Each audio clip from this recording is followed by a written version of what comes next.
بسم اللہ الرحمن الرحیم وَنُنَزِّلُ مِنَ الْقُرْآنِ مَا هُوَ شِفَاءٌ وَرَحْمَةٌ لِّلْمُؤْمِنِينَ۔ اللہ رب العزت نے قرآن مجید میں ارشاد فرمایا، ہم نے اس قرآن کے اندر شفا کو نازل فرمایا ہے۔ اللہ نے پورے قرآن کے اندر شفا رکھی ہے۔ یہ آیات کریمہ جو میں نے آپ کے سامنے تلاوت کی ہے،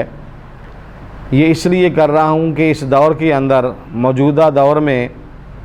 ملک پاکستان کے اندر سارے صوبوں کے اندر ایک وبا پھیلی ہوئی ہے جسے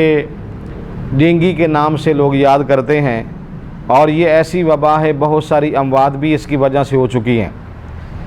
اللہ تعالیٰ نے قرآن مجید کے بارے میں ارشاد فرمایا، وَنَزَّلْنَا عَلَيْكَ الْكِتَابَ تِبْيَانًا لِكُلِّ شَيْءٍ۔ ہم نے قرآن کے اندر ہر چیز کا علم جو ہے وہ بیان فرمایا ہے۔ تو میرے دوستو، یہ جو ڈینگی کی وبا اور بیماری ہے، اس سے بچنے کے لیے اگر کوئی شخص 7واں سپارہ سورۃ انعام اور اس کی آیت نمبر 16، مَن یُصْرَفْ عَنْهُ یَوْمَئِذٍ فَقَدْ رَحِمَ وَذَلِکَ الْفَوْزُ الْمُبِینُ،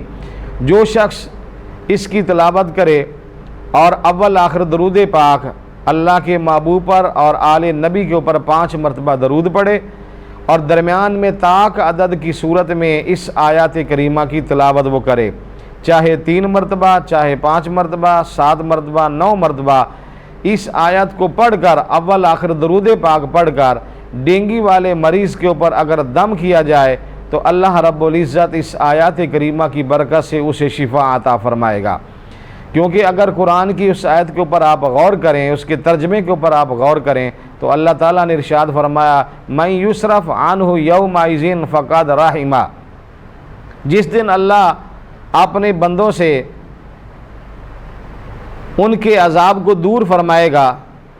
تو یہ اللہ تعالیٰ اپنے رحم و کرم سے فرمائے گا۔